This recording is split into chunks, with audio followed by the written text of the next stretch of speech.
Our friends at Mint Mobile have given us the Mint Mobile hotline question of the day. If you guys want to hear your voice on the show, go ahead and call the hotline number. That's 951-268-4259. And every day we pick out one or two questions to address. So, Jonathan, which one did we pick out here today? Hey, John, this is JJ from Garden Grove, California. I was wondering something. How relevant is star power these days? I was reading an article in Variety that said one of the reasons why the movies Bros underperform at the box office was because its two leading guys aren't exactly big box office draws. And that could be true. I mean, movies like Bullet Train, The Woman King, The Lost City, and even this new Ticket to Paradise have been killing it at the box office. I mean, if a film isn't of the superhero or horror film genre, it seems that star power is needed to rake in the dough. What do you guys think? Thanks. All right. Thanks a lot for sending that in. And yeah, we touched on this yesterday a little bit, but one of the big surprises, other than the very big pleasant surprise of Smile doing so well, Ann and I are going to go see that tonight. We got our tickets. That was a great surprise. The not so great surprise was the absolute flopping of Bros. Now, nobody expected Bros to make $50 million opening weekend. Nobody did, but they expected it to do at least twice as good as it did. It ended up making $4.8 million in opening weekend. And why that's especially unfortunate is because the audience reviews are through the roof. They're in the mid-90s, and the critic reviews are in the mid-90s. I think it was Rolling Stone that actually called it one of the best comedies, one of the best romantic comedies of the century. Now, that's not the most impressive list to be on, best romantic comedies. It's like being the best, I don't know, Italian baseball player. I mean, it's not that big of a deal, but it is. But it's been pretty much universally loved, right? Now, we talked yesterday about some of the ramifications of it. One being like, is the most of America ready to go to see a gay lead romantic comedy? I mean, we've seen a lot of gay themes in a lot of movies that have done very well, but we've never had a pure, absolute gay themed romantic comedy. And that's a new thing. So sometimes new things can be slow to start off. Also, the fact of the matter is that, it had absolutely terrible, in my opinion, absolutely horrendous trailers. Absolutely horrendous trailers. And on top of that, the other thing I brought up was the fact that, guess what? Romantic comedies themselves don't generally do all that great. Not generally. There are exceptions, but generally they don't. So there's a lot of different reasons. But you bring up two other ones, or at least one, star power, right?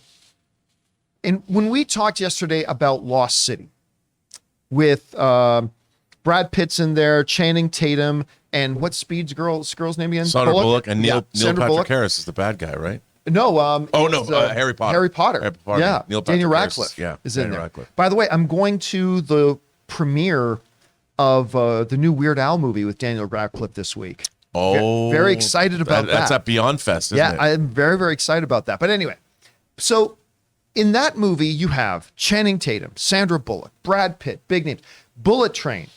You've got, Brad Pitt and a slew of other names. This new one that you mentioned coming out, you've got Julia Roberts. You've got the Clune in there, like big names. Now, the Clune. These names, I've said this for a while, names do not automatically equal box office anymore. There was a day when it did. But what star power does still do is it gives a film legitimacy in the eyes of an average movie-going audience member. When an average movie-going audience member sees a trailer to something and it doesn't have anybody they recognize in it, then there's a disconnect.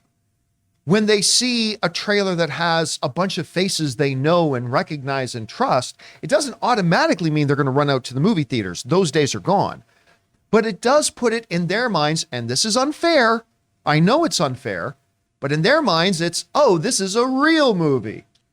So star power is still needed for the eyes of a lot of audience to make it seem legitimate to a lot of people. And I think it is absolutely one of the problems with the box office flopping of Bros, that there is simply no star power in it. Like, I love Eichner. I've been a fan of his for a long time. You pop him up in anything, I've always enjoyed him in everything. I hate Man on the Street stuff. I think that's bottom of the barrel content. But when he does it, it's really funny. Yeah. But at the same time, while I may be a big fan, he is not exactly a big star, you know? And he, as not a big star, was the biggest star of the film. So right there's another area of disconnect. However, and this needs to be brought up, if you were to ask Eichner why the movie flopped, apparently, and you got to remember, and I say this as a huge fan of the guy, he has an opinion as to why it flopped. And that is straight America and homophobes didn't see it. We got that web link there, Jonathan. So Billy Eichner got on his social media and basically went on this thing when the flopping of the movie came out. And he basically said two separate things. One of the things he said was, and I'm paraphrasing a little bit, was straight America didn't come out to see the movie. Well, you know, as Taylor pointed out yesterday, with $4.8 million, gay America didn't come out to support the movie. Nobody went out to support the movie. I know 6 people that went to go see this movie. 5 of them are straight. I don't know that the problem was that. He also goes on to kind of suggest in another tweet that homophobia is one of the things. And look, Rob, you know me. I've always had taken a real issue with any filmmakers that when there's a box office failure of the film, start pointing the fingers at certain people, whether it's they're pointing the fingers at the audience or they point the fingers at the critics or they point the fingers at whatever. And that has never sat right with me. And it certainly doesn't. I'm not going to let the fact that I'm a Billy Eichner fan change my mind on that. That leaves a really, really bad taste in my mouth when the star of a movie that unfortunately flopped. And listen, from everything we have heard, Rob, this movie's great. It is. You know, Anne's booked our I had no interest in seeing this movie because the trailers look like ass. But Anne got our tickets for it now. Everybody I know says it's fantastic. So guess what? You went out there, you took a big swing and it didn't. I don't think starting to imply on your social media that it was straight people's fault that the movie didn't do well. Guess what? Lots of movies, sometimes very, very good movies like this one, come out and they just don't do well. And, you know, there's a lot of blame to be passed around, but I got to say, I was pretty turned off by his comments on that. But to your question that you asked, that yes, I think on top of the fact that romantic comedies don't generally do all that great, on top of the fact that I thought it was a terrible marketing campaign, because I didn't think the trailers were funny at all, on top of all those factors and the fact that it basically, for a lot of people in the average movie going audience, looked at this thing and says, I don't recognize anybody in this. Yep. I think that had a hell of a lot more to do with it making $4.8 million in its opening weekend than straight America or anything like that. Hey guys, we want to thank the sponsor of today's episode, Mint Mobile. Mint Mobile offers premium wireless starting at just $15 a month. And now for the plot twist. I'm just kidding, there isn't one. Seriously, Mint Mobile just has premium wireless service from $15 a month. There's no trapping you into a 2-year contract or opening the bill to find these crazy fees. There's no luring you in with free subscriptions to streaming services that you'll forget to cancel and be charged full price for. I used to dread opening my phone bill every month because every time I was opening it, it was like playing roulette. I never knew what the actual price was going to be, and it always seemed to get higher. But not with Mint Mobile. Mint Mobile gives you the best rate whether you're buying for one or a family, and at Mint, families start at 2 lines. All plans come with unlimited talk and text, plus high-speed data delivered on the nation's largest 5G network. And if you're worried about the complication of switching things over, don't. Use your own phone with any Mint Mobile plan and keep your phone number along with all your existing contacts. So guys, get premium wireless from just $15 a month and no unexpected plot twists at mintmobile.com/Campea. That's mintmobile.com/Campea. Seriously, you'll make your wallet very happy at mintmobile.com/Campea. Anyway, Rob, here's a question. How big of a role do you think star power or lack thereof played a role in this thing? Well, I think star power depends on what kind of genre a movie is. I don't think star power really affects a horror film at all, because it's the kind of horror you're getting that people go and see. They didn't even put Billy Eichner's face on the poster for this movie. If you look at the poster, it's just the two guys. You see their backsides and their hands are on each other's asses, and it just says bros. To the point where, and I would say, star power is more or less important depending on genre. I think for comedies, star power is important. Having somebody you know is going to get people. It doesn't always work, but for the most part, and I think romantic comedies are also star driven, because you want to watch your favorite movie stars fall in love. That's part of the appeal. That's why Tom Hanks and Meg Ryan were such a formidable team. Now, for this, what would have been really interesting is I was thinking, okay, what is there an out and proud gay leading man that they could have put in this movie that has the kind of star power that would have brought in the dollars? And off the top of my head, I couldn't think of somebody that could be the lead in a movie like this, because you couldn't make Brokeback Mountain today. People would be like, well, Jake Gyllenhaal and Heath Ledger, they're not gay. They can't play two gay characters. You'd run into that problem.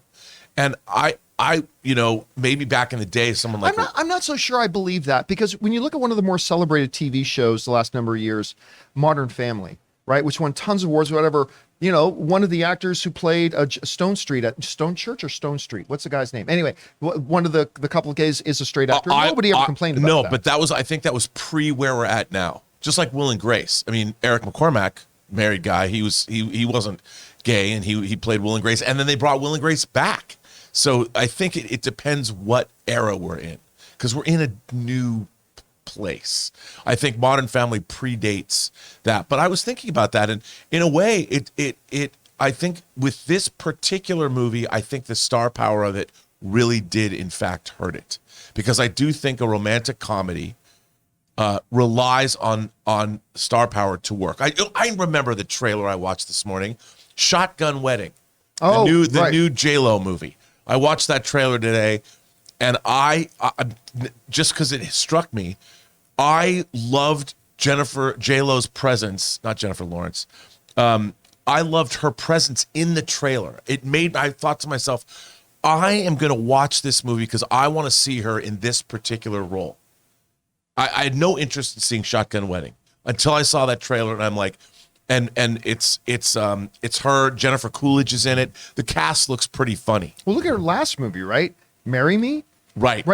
Like, the only reason anybody paid attention to it because it was Jennifer Lopez and Owen Wilson. Right. If it was two no-name actors in there, I don't think anybody would have had any interest in the movie. I agree. And this is Josh Duhamel. I think it's Josh. Yeah. I watched the trailer and I'm like, they looked like they had great chemistry. And now I've seen Bros. I thought it was hilarious. I laughed a lot in it. And I really liked the romantic lead that plays opposite. I don't know his name. I could not tell you that. No, I couldn't either. I really liked him. And I thought the cast was uniformly pretty damn funny. I mean, all the other players, because one of the selling points of this film is most of the actors that are on camera are all LGBTQ, which and I think it really worked for the film. And I think that was, but John, I didn't know who any of these people were. Even Billy Eichner is not somebody who's seared into my brain as somebody like, oh yeah, I got to go see. Well, that's because you didn't watch Parks and Rec. Right. That's right. That was my introduction to Billy. Yeah. Oh my God, this guy's brilliant. But yes, absolutely. I mean, I know who he is. I mean, I'm a fan of his, but I think star power was missing from this film. So it was one of the factors. I agree. All right, guys, question is for you. What do you think about that? Do you think lack of any really recognizable star power in the movie was one of the factors that played into this? I can't remember the last romantic comedy that I saw that did well, that didn't have a major star in it. So I don't know, there might be onto something there. Whatever you guys think, jump down to the comment section below and leave your thoughts there.